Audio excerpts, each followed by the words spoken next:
Hello, ladies and gentlemen. My name is Jake Kerr, and I'd like to welcome you back to the Black Ink Podcast. This is episode number 76. My name is Jake Kerr, and I'm your host today.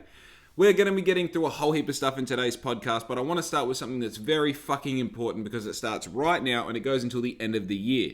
And of course, that is the Black Ink 2022 T-shirt capsule. Now, that is a lot of syllables. It's a lot of information. I want to give you as much information on this whole project as I can so you understand what's going on.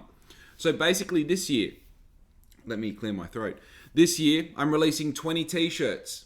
Each of those t-shirts are going to be made 20 times, which means I'm going to be making a total of 400 t-shirts in total inside this capsule. Okay? So first things first, this doesn't mean that I'm only going to be making 400 tees this year. I'm still going to be supplementing my classics range. I'm still going to be making some new tees here and there that don't fit into this capsule. And they're going to be obviously be for sale in different shops. They're going to be for sale online. But this capsule itself basically is 20 tees, 10 of which I'm going to be collabing with other people. And I'm going to tell you more about that as the year goes on. But these 20 tees are each going to have unique numerical identification tags on the inside of the t-shirt, so you know exactly which t-shirt you have and exactly which one of the 20 it was produced. So I fucking mucked up the words there. So you're going to know exactly which one of 20 it is in that batch of t-shirts, okay? So stick with me. I'm going to make 20 shirts. Each of those shirts is going to be made 20 times. And each of the shirts that I print within this capsule is going to have an ID tag on the inside. So you know exactly which shirt you have and which one of the numbers out of 20 that it is.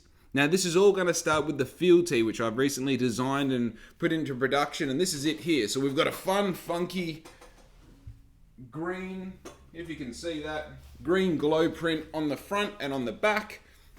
This is the first time that I've done any other color print other than white on a black t-shirt. I'm super excited. I've already learned heaps as far as using different sorts of t-shirt inks and colors, but figuring it out as I go along. So basically, this is the first of 20 that I'm releasing. This is released on Wednesday, the 12th of January, which is of course tomorrow because this is released on the 11th of January. And there is going to be 7 of these available at Sabotage on Victoria Street in Bunbury, which also includes one, which is going to be the T1 of 20. This is going to be for sale in Sabotage, and it's going to be the only one that is printed on a white t-shirt. Now, this is an extra large white field tee. It's the 1 of 20. It's a collector of collectors shit if you're going to collect black ink, okay? This is the number 1 of the number 1 tee, and it's going to be for sale in Sabotage as of, I believe, 9 o'clock tomorrow morning. So if you want that 1 of 20 of the first tee released in this capsule, go get it, okay? Now, my second tee that I'm going to be doing as part of this capsule is going to be an Australia Day tee, and my third tee is going to be a Valentine's Day tee. So you can actually start to see that these tees that are released within this capsule are actually going to align with specific dates during the year. They're also going to align with specific events that are happening during the year. And sometimes they'll even apply to particular dates that are special to the people that I'm collabing with. For example, I have a business that I'm doing a collab with this year as a part of this capsule. And they're actually going to be releasing a new product at the end of July. So they've selected to do a date with me at the end of July to go alongside their new product release. So all of these shirts are going to have some sort of meaning behind them. And as you know, all of my black ink shirts tend to have some sort of meaning behind them, whether it's something basic or something that's a bit more cryptic and coded and you can actually like decipher what it means. But I'm trying to keep a certain amount of value and importance alongside these tees as I release them, which also like organically helps me stay excited about them, because you don't just want to be pumping out designs one after the other with little color changes here and there. I want to be excited about these products as I'm making them. So I've tried to create a sort of structure that not only black ink can follow, that my customers can follow, but also something that inspires this excitement and creativity with each new t-shirt as it comes along.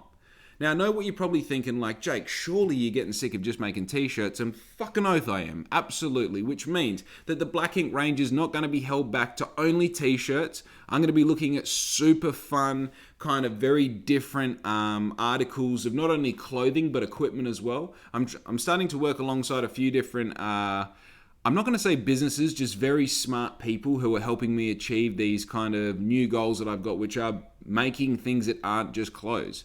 So I'm super excited to show you all of this capsule as it happens in real time. The first release is, of course, as I mentioned, this field tee, which again, there's only going to be 20 of these made, and that includes the one that I'm wearing right now, which means that there's only another 19 out there in the wild. So if you want one, especially that white one, that one of 20, you have to act straight away.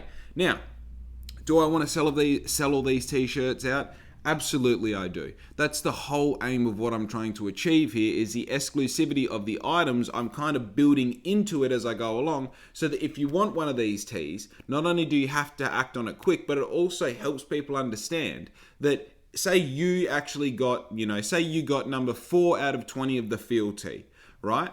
And then later on, someone else goes like, oh, like later on the Valentine's Day tee gets released, and one of your friends really wants it, but they miss out on it, right? But you got one.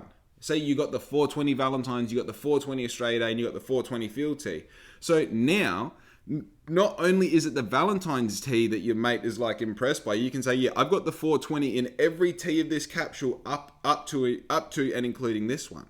So I'm just trying to add a little bit more value, a little bit more collectability, a little bit more exclusivity into each one of these tees. And obviously right now, I don't have all the hype in the world, but there is going to be a day that Black Ink does have all the hype in the world. And when that day comes, I'm setting this in place so that I can basically just keep replicating this model, and I'm going to keep that super kind of hard to get exclusive sort of feel about everything. So, I mean, the way I see this in my mind when I was kind of planning it and when I explain it to my mentors and my peers, I kept on saying that I'm really not doing this for 2022. I'm doing this for 2023 and 2024, which basically in my mind is I want to educate my customers. This is how Black Ink is going to operate going into the future.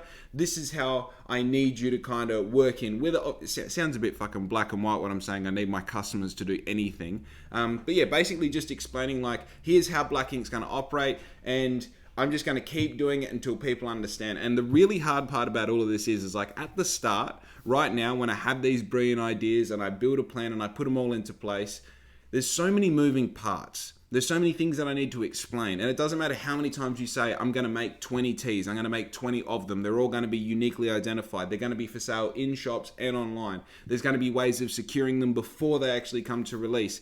All of these things. It's so much information that I'm trying to convey, and unfortunately you can only say so much in an Instagram post. You can only say so much in a Facebook post, and even I'm only going to have so many people listen to this podcast, and even then out of all the people who listen to it, there's probably only going to be like 40% of the people who listen to it that actually take on the information and understand what I'm saying, and then out of those 40%, there's probably only like 50% of them who are actually customers who purchase things off me. So the difficulty of getting this information to my customers is extremely hard. But with that said, if I just keep doing this all year, I mean, this is the thing, it's hard right now because I don't have anyone who's really trying to hear this information. Like I don't have anyone saying like, oh, what's Jake going to do next? But this is one of those examples where if I just keep doing this, keep hitting the repetitions, keep doing it day in, day out with every tee, follow the same rules, only make 20, sell them in shops, blah, blah, blah. By the time 2023 comes around, all of my customers will be educated. They'll be telling other new customers about what I do. They'll be getting other customers for me because of the whole exclusivity of all of this. And it's just like, for me also, it's like a healthy way to experiment with my business, to put things into play and see if they actually come to fruition, see if they like create wealth, or see if they create hype, or see if they create some sort of new opportunity for my business. Or sometimes they just don't work. Sometimes you have to put things into play, see them not work, understand the failure, see where it went wrong, and take that information away and use it moving forward. So, with all that said, we might come to this time next year and I might not be doing all of this again, but that'll be because I learned through the process of doing it this year. Or next year, I might be saying, right, I'm going to release 10 shirts, but I'm only going to release 50 of each of them. So we up the amount of shirts that we're going to make over the year, but we halve the amount of shirts we actually have to design and come up with.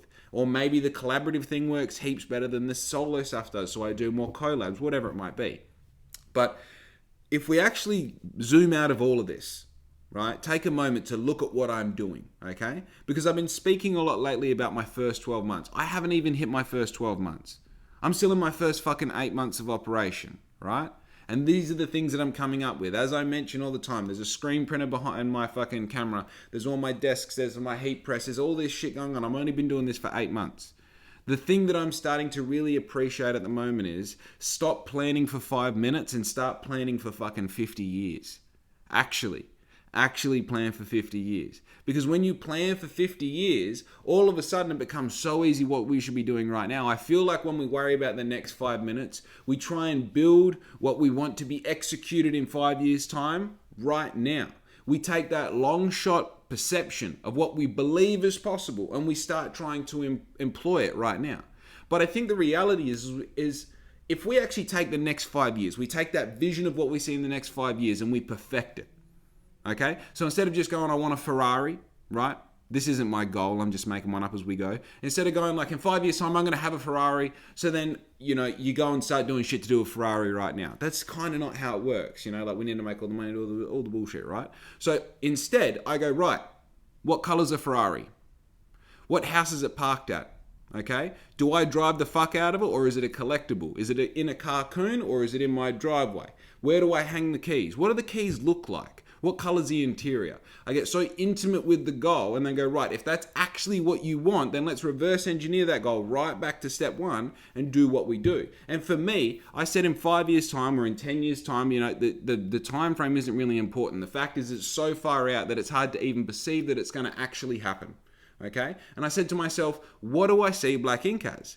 And it isn't just another fucking a rip curl or a billabong where there's, I make one shirt, we make 100,000 of them, we distribute that between 20,000 shops in Australia, and we set and forget. Okay, now I know there's a lot more to that if you know the industry, but the point that I'm making is there is something to this, but I feel like 10 years ago, if you had a brand that was in every surf shop in Australia, that was success. And I feel like now, if you've got some sort of boutique that is really obvious to your crowd and your audience, but is unobvious to the rest of the world, and because of that, it is attractive to look at, and it's almost like inviting and you want to be a part of it because it seems to be like almost a cult that people are about it, that's the sort of thing that I'm trying to build. So I take all these examples of things like Supreme, even like places like Cabernet Nior in Perth, Street X obviously, small brands that I see in boutiques around Bunbury and stuff like that. I try and employ all these things that they're already doing and I say to myself, how can I create this same exclusivity that I see, but in a way that is specific to Black Ink? And the way that I see it is creating these capsules with super limited numbers so people feel like they're getting a little slice of history.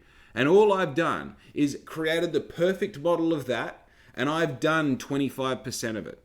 Okay? So I believe right now that I can release a shirt and confidently sell 30 of them. Cool. Let's make batches of 20 so they definitely sell out. I don't want any questions as to if they sell out or not. I want them to sell out every time. Okay? And even though I know I can sell 30, and if I track this progress and this growth that I've been having, I know that probably by the end of the year, I should be able to sell about 100 tees every time I release a batch of t-shirts. Now, I know economically, you say that if you release 2 batches of 20 tees this month, 2 batches of 30 tees February, and you keep on going up by 10 until eventually you hit 120 tees a month, okay? So basically what this says to me is if I do that, obviously I'm going to make heaps more money than if I do the same amount of batches but 20 tees in each batch. But if I do 20 tees in each batch and I sell out each of those 20 tees, I have 400 items of clothing out there that are way more exclusive and hold more value, even if it is only in sentimental value to the owner for now, than had I released, 1,200 products or 1,300 products, whatever it equals when you add up all of those batches I was talking about before. Actually, it's more along the lines of like 760 something products or 820 products, something like that. I don't know if I had to follow that other method. But the point that I'm making is I would rather make less products that people value more so I can use that foundation of what Black Ink is, this collectible kind of exclusive, like you have to know where it is at the right time to get it sort of thing, so that moving on into next year, I can focus on making good, great, fucking excellent products and garments for a community that understands that Black Ink has more interest in delivering value than in delivering quantity. Right? So that's something that I'm trying to create right now. And in all honesty, I feel like I'm halfway between, like, I've mentioned this so many times, and it's funny, the further and further I get into business for myself, by myself, with myself, I realize that the quote that Elon Musk said, starting a company is much like chewing on glass and staring into the abyss. It truly is. You can do anything any day, and any day that you wake up, you can be about to make the biggest, best, or worst decision for yourself or your business ever. And it's overwhelming as much as it is purely exciting. I'm starting to get to this part of my business where, like, every day really is just this new, exciting thing where I feel like I'm taking steps in the right direction. I'm meeting new people. I'm trying new things. I'm having these moments where I'm taking these big ideas that I already had and I'm putting them together to have aha moments. And it's fucking magical. But with that said, as I mentioned, I do feel at the moment as if this whole, like, this 20 tees in 2022 only made 20 times. Oh my God, how many times can I say 20? But this whole idea of making all these tees and having these, like, these sealed batches where there's only going to be so much and that, I feel a bit silly, because the thing is, like, for me to do this properly, I have to believe in black ink 500% than what you do, and I'm pretending that you're the perfect customer. So for me to be walking out on this limb by myself in the fucking breeze, just hoping that my idea is going to come to fruition and it's going to be fucking valuable, is crazy. But I would much rather be solving this problem than how to get into fucking 6th gear in some Road Ranger fucking cable gearbox that doesn't want to let you go into it, and you're cruising doing 80 kilometers an hour down the road, and you can't fucking, you know what I'm trying to say, right? And you don't, because you're not an ex-truck driver like me, and it doesn't matter. But what I'm saying is, I'm having fun, I'm trying new shit, I'm trying to create this sense of, like, authenticity and organic kind of, like, ideas for black ink, and you're seeing this kind of play out. So enough about that. Let's keep moving on. What I am going to talk about is today is a day that I've been waiting for like 2 or 3 weeks, because finally the company that sells a piece of equipment that I have been absolutely holding my breath to purchase for my business is finally open again. And apparently they're meant to be open at 8 o'clock their time, which is Eastern States. So I called them, of course, at 6 o'clock my time. Turns out they're lying. First day back for the year, and apparently they need a couple hours off the phones before they get started. It's all good. Am I upset? Of course, because I wanted to get it ordered so I could talk about it on the fucking podcast, but I won't. Because I talk about things that I do. Sorry, I talk about things that I've done, not that I'm going to do. And we all know that. But I'm very excited because it's a piece of equipment. Actually, if I'm honest with you, in the next month, basically for the month of January, but I'm going to say the next month from today, my whole studio is having pretty much, just massive additions to the studio. So basically what we've got at the moment is we've got a screen printer and we've got a few pieces of equipment that operate around the screen printer. So at the moment, when I do a screen print, I print it, I dry it using a heat gun, just like a fucking heat gun. You plug it into the wall, you press the button, and heat comes out of it at about 200 degrees. And what I do is I seal the print, like I'll hit this with a heat gun, then I put it in the heat press, I close it down, it cooks it for about 4 minutes, that bonds the ink to the t-shirt, Bob's your uncle, it's good to sell. So basically you just, you hit it with a steamer to get a few of the creases out, make it look nice and tasty, send it to the customer, job done. So basically how screen printing would normally work, if you're not aware of this, you would take your shirt off the screen printer, and even then, you can actually have what's called a flash dryer hang over your screen printer. So if you're unaware of how a screen printer looks from above, mine is basically a big X, right? And in the center of it is a bearing. So on that bearing, that X actually rotates around, and then on top of that X, there's another X with the screens. So what this means is you've got a workspace of platens, which is what your shirts get loaded onto. Those platens spin around in a big circle. You can have 4, you can have 6, you can, how many of those platens you have depends on how many shirts you can print at one time. So because mine is an X, has 4 arms, I can fit 4 shirts on there. So basically what happens is your screen aligns with your platen, you pull it down, you do your pull of your ink through your screen onto the shirt, the screen goes back up, you go to the next shirt by rotating it around, and you repeat this process. So basically, while your shirts are rotating around on that big axis, you can have a flash dryer which hangs over the opposite end of where you're operating. And this is because the flash dryer is emitting heaps of heat, and what it's trying to do is bond the ink to the shirt in the middle of you doing the prints over the top. So sometimes, like this particular shirt is actually, I mean, this is probably a bad example, but this is a good example at the same time. Normally, when I'm putting white ink on a black shirt, I'll do 3 passes, which means 3 times I'll pull the screen down, do a couple of pulls, put the screen up, I'll let it go around a whole rotation while I'm doing the other 3 shirts. I'll do it again, whole rotation, I'll do it again, and then that shirt's typically good to go. Sometimes, like this shirt here, because I'm doing such a light color on a dark shirt, I had to pack this ink in so much that I probably did about 20 passes in total, which for other screen printers listening or anyone with any idea of what I'm talking about, like, I know it's fucking crazy. 20 passes is insane. I'm still learning. I probably should have done like a super cover base coat. It doesn't matter. I'm fucking smarter for it now. Just shut up, okay? So these flash dryers that I'm talking about, they hang over the other end, and basically they're just like a heater with a few fans directing that heat straight down onto the garment, so you can actually be cooking them in between each pass, which means you're putting a layer of ink on top of a layer of dried ink instead of just trying to smash more wet ink into more wet ink, which really is just moving the ink around between the screen and the t-shirt. So I'm looking at getting myself one of these flash dryers. Now that's actually the least impressive of all of the equipment I'm trying to accumulate over the next month. And when I say trying to, everything is in plan. I'm going to be getting all these things, but I hate counting my chickens before they hatch.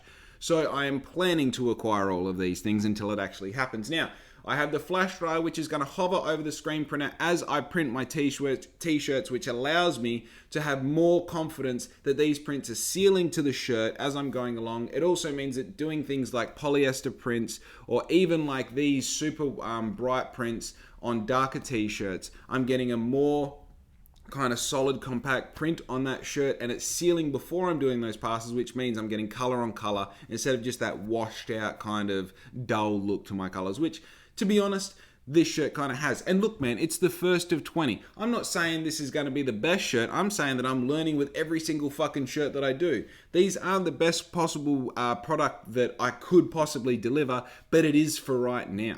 Okay, this is 100% the best thing that I can release right now, given the knowledge and the information and equipment that I have. So, moving on, I'm going to have the flash dryer, which is probably the hardest piece of equipment to attain because I'm actually just going to buy it off eBay and try my luck. Like, they used to be like $1,800 and now they're like $300 delivered off eBay. So, as much as I would like to get one of the fucking professional $1,000 ones, I'm going to make a $300 one last for, even if it gives me 12 months, I believe I can generate enough income and wealth with what that will add to my whole process that I'll be able to facilitate spending the bigger money in, say, 12 months time. But this will definitely help me for just right now. Now, once you've got all the prints done, as I said before, I would line them all up. I take them all off the screen press. I line them all up. I get the heat gun out and I just stand there and I do this for about 10-15 minutes or until I get an RSI in my wrist, because I'm doing the same thing over and over. I can start to feel the same muscle now, already starting to flare up down here. Instead, what you're meant to do is use what's called a tunnel dryer. Now, a tunnel dryer is a brilliant piece of equipment. Basically how it works is it's a big square machine like this, big kind of rectangle, and it's should be about 3 meters deep, and it's got a conveyor belt that runs through the center of it, and on top of that conveyor belt inside the machine is heating elements and fans. And basically what you're doing, very similar to when you visit a hotel and you get the free breakfast, you go downstairs and you put the toast on the little conveyor belt and it cooks at top and bottom, and then by the end it spits out, you've got a perfect piece of toast. That's exactly what a tunnel dryer does. So instead of taking our t-shirts and hitting them with the heat gun and then putting them into a heat press to seal them, you instead take them straight off the screen printer, straight onto the tunnel dryer, and the tunnel dryer very slowly takes it into its little fucking, box of heat and delivers it out the other side with a perfectly finished print every time. Basically what this is doing is eliminating the need for the heat gun and for the heat press, and it's taking a heap of actual manual labor out of the process. So I'm super excited. I found one. These start at like $4,000 and go the whole way up to fucking whatever you want. I'm sure there's ones out there for $100,000. The ones that I've seen in real life of screen printers here in town and up in Perth and stuff, you're looking at about $6,000, $7,000, $8,000 for a commercial size one that's about 3-4 meters long. And in all honesty, I probably don't have the room to house one like that. But would you believe I came across, dude, this is the thing. All the shit that I've got in my setup, dude, like all of it is stuff that like you have to have a use for it. Otherwise, you're not going to come across it accidentally. You don't go down the tip and come across a fucking screen printer. You know what I mean? Like, you can accidentally come across a working lawnmower. Sometimes, you know, you'll be driving past someone's house. The other day I picked up a fire pit and the fucking wood inside the bag that you buy from the servo to have a fire. You know what I mean? Like, sometimes you can just come across things of value. But the thing is, when it comes to this screen printing bullshit, it's all such specific equipment that you literally need to be a screen printer to ever own it. You're not going to own it as a part of some other setup that you've got. This is literally one of those things where, like, you actually just need to be a screen printer to have this stuff. So sometimes, like, I feel like it's not even worth searching for shit on Gumtree or Facebook Marketplace, because the only thing you're going to find is other people who do screen printing offering their services of screen printing up for sale on these platforms. So every now and then, when I'm feeling adventurous or super stoned, I'll chuck in a screen printing supplies, or tunnel dryer, or flash dryer, or screen printer, or heat press, all of these things into Gumtree just to see what comes up. And anyway, it's about fucking, 10 o'clock at night the other night. I can barely hold my eyes open because your boy's been hitting that fucking sticky, icky Tahitian blend. And I punch something into Gumtree that gives me such an interesting result. I can't help but stand up, have my hair stand on end, and with excitement say, what the fuck is going on? It was a fucking tunnel dryer for $1,200 located less than 100 kilometers away from where I live. Hey. Boof. Right? So anyway, I'm thinking $1,200. I can't afford it. I sure as hell don't have the fucking spare $80 to put fuel on my car to go pick it up. But for that price, are you fucking kidding me? There's actually no way that I can't afford it. So what did I do? I did what I do best. Instead of saying I can't afford it, I said to myself, how do I afford it? And to say heaps less about the whole situation, I'm going to pick it up this afternoon. Now, I have had a little bit of a problem because I did stuff him around on January it was the first Monday of the year, which was today last week, right? Public holiday, all the bullshit. And I end up just saying to him, like, dude, I'm sorry, I can't come and look at this today. I'm literally still too hungover from fucking New Year's Eve to make any positive decision. Homeboy goes like, you know what, dude, I fucking get it. Don't worry about it. I'll talk to you. And in all honesty, actually, the story goes heaps deeper than that. And I may have even said on the podcast before, because it is pretty interesting. I actually found this shit on Gumtree for $1,200, and it had been on there for 4 or 3 weeks at the time. I looked at it for another 2 weeks thinking like, fuck man, like I should message him and say like, hey man, is this still available? But I did that bullshit thing where I just put it in my save thing and I kept watching it. Anyway, one day I'm like happy to pull the trigger on it, and I'm like, fuck, I'm going to message this dude and say, hey, how much would you take? I'll come have a look at it, blah, blah, blah. So I go to message him, and of course it's gone. And I'm like, fuck, that'd be right. This is like, not only is this something that is 100% usable. Okay, let's have the conversation. It's not 100% usable, and it's not 100% smart decision to go and purchase this for my business, because essentially the heat press that I'm buying today, or the heat press that I was planning on buying today, I'm not sure if I told you if that what it was earlier in the podcast. I like to be secretive for some reason, as if people are listening to this. But so this heat press that I'm looking at buying today, obviously is in, it's a lot of money. I'm going to be spending a lot of money on this heat press. And essentially, as I've mentioned already, the heat press does the job of what the tunnel dryer does. The tunnel dryer is just more specific, and just means that you don't have like the big square mark around where the heat press is on. You don't have your heat press being used for fucking, 4 minutes at a time, where you've got to be there and take one out and put the next one in, and just little things like that. So the tunnel dryer doesn't actually give you returns straight away. The only thing that it does, it makes a process more efficient, and also makes it a little bit more user-friendly for the person doing the screen printing. So I can take that straight off the screen printer, put it on the tunnel dryer. I know besides the stretch test, that shirt is basically good to go. So once it comes out the end of the tunnel dryer, I'm going to check that print, make sure it doesn't crack at all, and then I'm going to bag it up, write a little thank you note, put it in the post, the shit's going to be gone.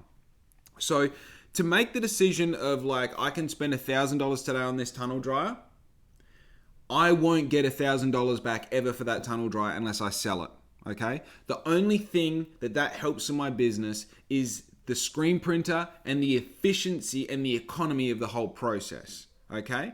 So this is one of those decisions where I did sit on it for 2 weeks looking at it because I thought it's not like I'm going to spend $1,000 today and it's immediately going to make me back 50 or 100 and then, that repeating itself eventually going to pay for itself. It's one of those things where I need to find $1,000 right now and it's got to come out of fucking nowhere and it's going to give me no return.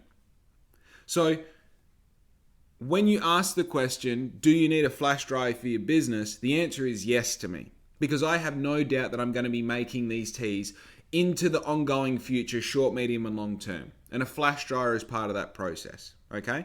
When I ask myself, do I need a flash dryer given the current, kind of economic and ergonomic status of my business? Absolutely not, okay? I can still fix the problem that it actually fixes with another piece of equipment, okay? So I'll say that again. The thing that I'm going to purchase, the problem that it solves, I already solved that problem. I can continue to solve that problem not using this piece of equipment, but I can also solve that problem more efficiently with this piece of equipment, and therefore it starts to come to the conversation. So then when I ask myself, well, why would or wouldn't you? What are the pros and cons? Create the fucking seesaw and figure out which side of the fence we're going to sit on. And this is one of those situations where I can never afford anything right now, okay? I've said this plenty of times. If you're a regular listener, you know what's up. I can't afford anything. I can afford anything that is important to my business. Anything. Anything that I can justify, anything that I might deem a good move in the right direction, whether it's $10 or $10,000, I will afford it one way or another and in a timely manner. Now, when I think about all of this, when I put all this together, the fact that this shit is $1,200, it's 100 kilometers away from where I live, and $1,000, like I'm saying 1,200, 1,000, it's all the same shit, you know what I mean? $1,000 is not a crazy amount of money to get a hold of, whether it's being borrowed or gifted or whatever it might be. And then on top of that, this dryer isn't just a commercial dryer, it's a mini dryer. That's why it's a little bit less expensive. So not only is it not a big 4-meter machine, it's actually perfect size, not only for the environment that I've got to put it in, but for the size screen printer that I've got. So if I had an 8-station screen printer and had a mini tunnel dryer, it's like, bro, you bought condoms that are too small for yourself. But if you've got a 4-stage printer and you've got a mini tunnel dryer and a 30 by 30 stalls Hottronic heat press, that is all congruent. That all makes sense. So I can justify that decision, and I can say, yes, I'm going to go spend $1,000 on this tunnel dryer because it's going to fit into the process. It's going to help me with efficiency. It's going to help me with ergonomics. I can teach people to use this rather than teaching people to use the heat press with 4 or 5 other things I got to learn alongside it. So as far as I'm concerned, fucking great move. Now, what else are we getting? So we've got the flash dryer that I'm working on. We got the tunnel dryer, which is hopefully going to be here by the end of the day. We got the auto heat press, which has got it's got the pressure setting, it's got the auto release, it's got the magnet clamshell on the way down, it's got all the bullshit. It's the machine of machines to get. Oh, that was my microphone. Sorry if I just blew out your eardrum. Sorry if I blow out your eardrums in general. I'm fucking terrible for clapping and yelling and doing the you thing at the end of the podcast. So I am very apologetic if I ever give you one of those bloody nightmares in the ear. But then past that, I'm so excited. I'm so fucking excited. I'm actually getting this piece of equipment that I never anticipated getting for Black Ink. I didn't really see it having any sort of importance or, what would you call it? I never saw...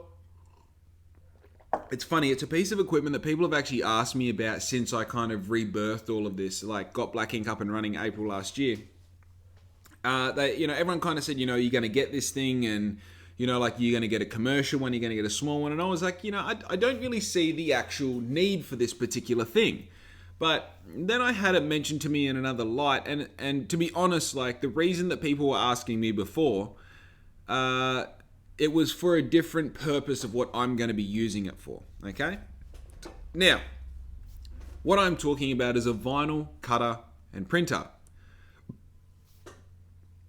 A vinyl cutter and printer is the piece of equipment responsible for most of the stickers that you've ever stuck on anything. Vinyl cutter and printer is responsible for sign writing, both cars and businesses. It's responsible for being able to make the negatives for when you set screens for screen printing. It can do basically anything anything you can think of when it comes to stickers, right? And this is one of those things where you go like, okay, so you're going to make your own stickers. This is not very cool. Dude, that's fucking unreal. That is unreal. Like in the past 8 months, and I haven't really done it for the past like 2 or 3 months, but I've sent literally thousands of stickers out in the mail, right? Literally thousands of stickers.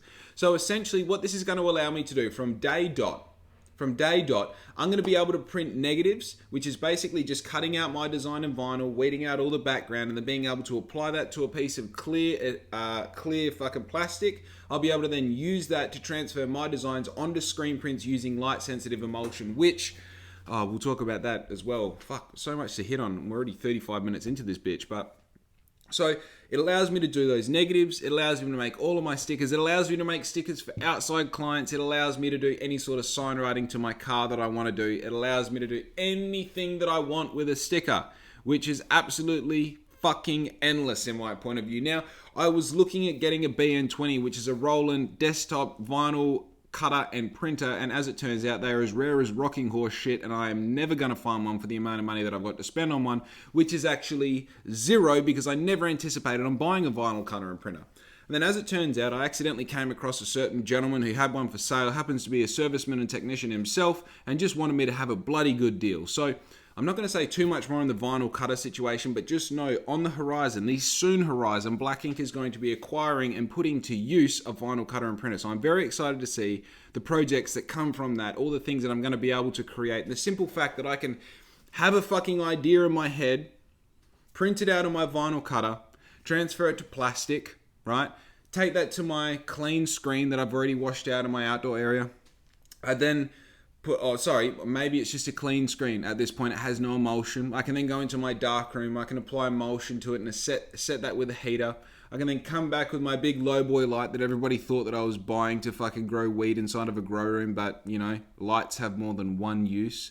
Anyway, I can then set it using that light and the negative that I printed off on the plastic that sets it into the screen. I can then take that screen, wash out all the bullshit, bring it to my screen printer, load on a shirt, put on whatever color ink I want, and make that t-shirt. I can then advertise it in the afternoon and sell it by the evening, which means I've taken something that was an idea and turned it into a physical sellable thing and sold it by the end of the day. I had all the equipment to do so. I had all the knowledge behind me to use the equipment and the programs and the software and the hardware and the fucking ins and outs and all the bullshit. And then on top of that, I've got the salesman mentality to actually be able to piece all that together, market it to someone, and have the transaction go smoothly. So I am building now in the next month with all of these new pieces of equipment, a full process from start to finish that I can do anything that Black Ink needs. I can do anything that outside clients need. I've just got so much control over everything. And in the meantime, I'm learning all these things that are just fun, exciting, and creative. You know, it's just so cool being able to like produce things and build things from the ground up. So actually, before we put a cap on that, I just want to talk a bit more about the cleaning the screens and all the rest. How fun is this? So basically, the first part of screen printing is obviously creating the screen itself, which is setting that design onto light sensitive emulsion. So I was actually outsourcing this, which meant up until about a week ago, if you wanted me to print something, I can get the tees, I can do the printing, I can do the finishing, I can do all of that, but I can't actually create the screen. Even though I've got a bunch of screens ready to go, I can't put the emulsion on there and I can't set it because I didn't have the equipment and I didn't really have the deep-seated knowledge.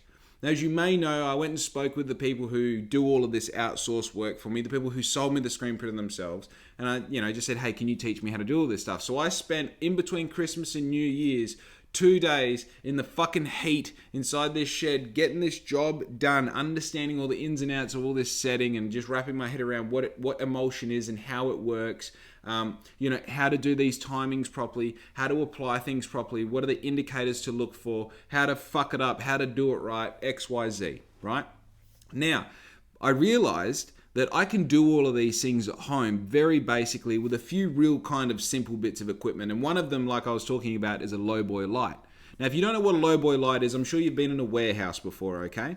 When you go inside warehouses, they have those massive lights that are about this big, and they got the big dome that hangs off the bottom with the big box on top of it and a massive globe inside the dome. And those things, there might be like one every fucking 10 meters, and in warehouses they'll have lines of them, you know, and these just piss out heaps of light. And the idea is they have that dome so that it directs all of that light that bulb is producing pretty much straight down, and it gives you plenty of light. Now the idea with one of these, in my particular situation, just let me first start by saying this isn't the way that you're meant to do it. Screen printing is actually a process that can be done a million different ways and is done a million different ways. And I am just blessed by learning how to do it. I'm not going to say the most backyard way, but the way to do it using the least amount of purchasable things. Because while the people that I purchased all of this equipment off isn't necessarily like, it's not like they're penny pinchers or anything, they're fucking smart people. So basically, the guy who taught me how to do this, when he was looking at how to do this, someone obviously taught him and said, you know, you get this piece of equipment, you get that piece of equipment, you put it all together and you make this. Here's how you make a dark room. He's just gone like, hang on, what's the working elements? So you're saying this thing that I need here, this light, this UV heavy light, what essentially in it is it? It's just punching out heaps of UV. Okay, can I do that with a low boy? Yes, I can. Here it is, bang. And even like in his darkroom using a safe light, which is a UV free light. Basically, it's like a red light. You see them in darkrooms for photography. All he has is a normal fluorescent box, but then he's painted the clear plastic over the top so that no UV can get through it. So instead of having to buy these expensive safe lights over and over again, as you know, you inevitably break them because they are expensive. Instead, he's got this thing that he already had. He already had the paint. He already had the light box. He painted it. He made a light box that works. He tried. He tested it. It works. Why we need to buy the expensive gear. So now I'm putting together my studio of equipment of, you know, all the shit in a way that's like, okay, I'm learning how to do this with the information procured from someone who puts together information, if that makes sense. So I'm trying to make like a homemade way of doing something based off homemade ways of teaching me.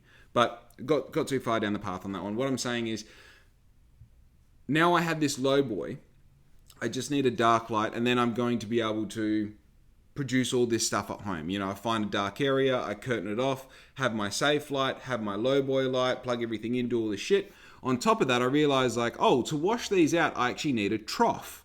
Like I need somewhere in my normal residential house that I can do kind of like, you know, like a commercial wash station. I need something that's fairly big.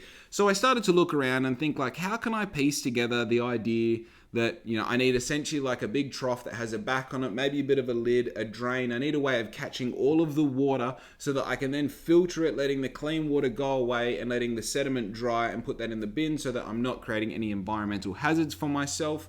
And I thought the only way I can do this is by getting a canopy off the back of a car and making like a bench in it, because that way it's like a big kind of container, if you will. And it's got like no holes. It's going to collect everything. It's going to gravity feed all the water to the bottom, and then that's going to pull up somewhere, and then I'll be able to use that to filter and move on. And I thought to myself, it's a big container. It's a big container. It's a big container. I need a big container. Wouldn't that work? I need a big container. So, boom, bang, light bulb, like that. You know those Bulker, like 1,000-litre tubs that have those like aluminium cages around them? Fucking perfect. So I find myself a clean one of those just coincidentally laying around at Dad's house, and I think this is absolutely perfect. I do all the measurements, I run a few quick couple of tests. Sure enough, imagine like, let's get something that's a box. No.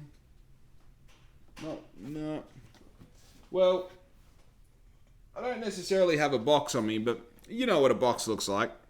So basically, fuck, really? I don't have a box? I don't.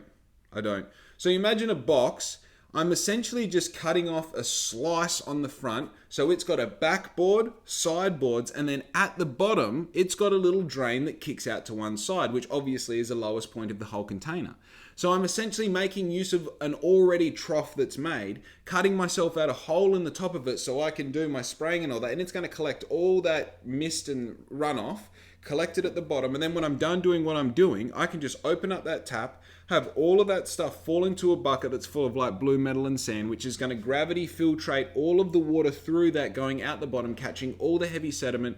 Then when it's later on dried, I can just go and put in the bin, done and dusted. came up with a fucking complete industrial washdown station that I not only made for free, but completely hits all of the fucking things that it needs to get the job done the best possible way. So that means that I've got all of my inside area covered and I've got all of my outside area covered without having to worry about any sort of environmental washout, any sort of like trouble from the neighbors because they're getting all, you know, fucking bits of emulsion flying up in the air and settling on their fence or whatever, which I don't think it will, but I'm also covering all my bases to make sure that it won't, right? So as far as like the whole studio equipment situation goes, at the moment, I'm obviously already producing, having fun, putting together these ideas, creating garments, putting my stuff in shops, having heaps of fun. But now I'm finding that like I'm getting heaps of fulfillment out of solving these problems. Like, right, we need an outdoor wash area. How do we do that? What are all the things we need to take into consideration? The environmental, the overspray, the catching it, making sure it's like I'm not putting myself in a position, you know, I'm as simple as lifting that whole cube up off the ground, just 1 foot, means that I'm not going to be squatting down at all. It means that I can stand up, work straight. I can be operating the pressure gun by just rotating my hips instead of having to like squat down and bend my knees and bend my back and all the bullshit. So it's just like problem solving as you go to make sure that you're not putting yourself in a situation where it's going to create more work or it's going to cost you more money later on, or maybe you're spending heaps of money up front that isn't necessarily worth it. You know, because I could go and buy, or I could go and have an industrial wash station fabricated. I could spend $2,000-$3,000 on the whole project. But again, it's like spending $8,000 on a tunnel dryer right now. Sure, the business could use it. It could fit in really well. It would make me feel really good because I've got a great piece of equipment. But is it a justifiable expense that I can stand there and defend to maybe a mentor or a business partner? Absolutely not. It's not. A $950 tunnel dryer absolutely is. Oh my God, I've given you so many prices about the tunnel dryer. I'm sorry. He had it advertised for $1,200 and I got him down to $950. So in my mind, that's $1,000. That's why I said $1,000 before. I said $1,200 because that was the first number. And just now I said $950 because that's actually how much it is. I'm sorry. I know you're not following along anyway. Thank you for listening. Okay. But, and dude, this is, I don't even know if this is even like saying too much or like whether I shouldn't be offering this transparency, but something massive happened to me on Saturday and it makes me want to cry thinking about it because it's fucking beautiful and it's an indicator. It's a real indicator. You know what I mean? So I mentioned in episode 69 named You Can Find Me at Sabotage. Okay. I said on that episode that everybody was congratulating me because I was getting into Sabotage because I got my stuff into shops. Because when people walk past Sabotage now, they see black ink on the shelves and that adds value to the brand because now they can believe it. Now they see it physically on the shelf. It's not just something on their phone that they look at while they're taking a shit in the morning. This is something that is tangible, right? And people were congratulating me and I would say, don't congratulate me. I've had heaps better wins, heaps better indicators that suggest that black ink is doing something before I got into Sabotage. Sabotage is just something that is understandable, that's digestible for you, that you can put into pieces, so therefore you say, oh, I saw your Sabotage is so good. Of course, I'm not at all mad that people give me these celebrations and these, you know, kind words and gestures and all the rest. It's just like, I like to keep myself real. I don't want to celebrate something that's a faux win. Sure, that's a step in the right direction, but it's not a win-win. Until Saturday. I went in there on Saturday, which is the first time for this year. I offered Megan, the owner, a Happy New Year's and I asked about her Christmas and the best I could with all the customers that she had because she was absolutely fucking flat out in there. Even her partner was in there. Right? Now, I go in there and there was a special order for a gentleman who got an extra large trademark tee for Christmas and wanted a 2XL instead. So what did I do? I printed him one. I took it in there and I hand delivered it to Megan, ready to give to that customer. And she said, you know what? Why don't you just charge me for everything that's in the shop? And moving forward, I know that all that's covered because that'll all sell. And we shall play it by ear as we move forward. I'm sorry? Did you just tell me to invoice you for everything that's hanging on the shelf? Hey. Just tell me. Does that mean that I'm not on commission anymore? Does that mean that black ink is trustworthy enough, is valuable enough, that you're going to buy it to put it on your shelves? Hey, that's amazing. That's crazy. That's someone in the industry of streetwear, someone in the industry of fashion who knows what's going on, who speaks the language, and who gets it. And she said to me, metaphorically, I trust your brand enough and find it valuable enough that I'm willing to put it in my shop on an ongoing basis, so much so that I'm not going to wait until it sells to pay you. I'm just going to pay you and then sell it because I am confident in it. That was mind-blowing. That for me is one of those things that like, that's a real thing that I got back to the car and couldn't stop smiling. You want to start crying because you're so happy. That's a real fucking indicator that Black Ink's doing something worthwhile. That made me come home and work hard all day yesterday printing shirts and all the rest on a Sunday when you babies know that I don't fucking work on Sundays. That was wild. You know why that happened? Because I made a decision and I fucking stuck to it. I'm not bragging. I'm just saying I'm in the middle of it, right? I said this to my dad the other day. I'm in my golden years. I'm in my prime. Everything is the best it's ever going to be right fucking now, and it only gets better. Because I made a decision and I stuck to it every day. Even when I didn't think it was a good idea, I trusted the process. And now things are starting to happen. Now I'm going to buy a fucking a tunnel dryer. I'm buying a fucking auto heat press. I've got people wanting to invest in my business. I've got new people who are paying attention to me that I'm trying to be getting their attention for years, and now they see. They pay attention because they're seeing results. They're not hearing a voice saying that they're going to do something. It's crazy.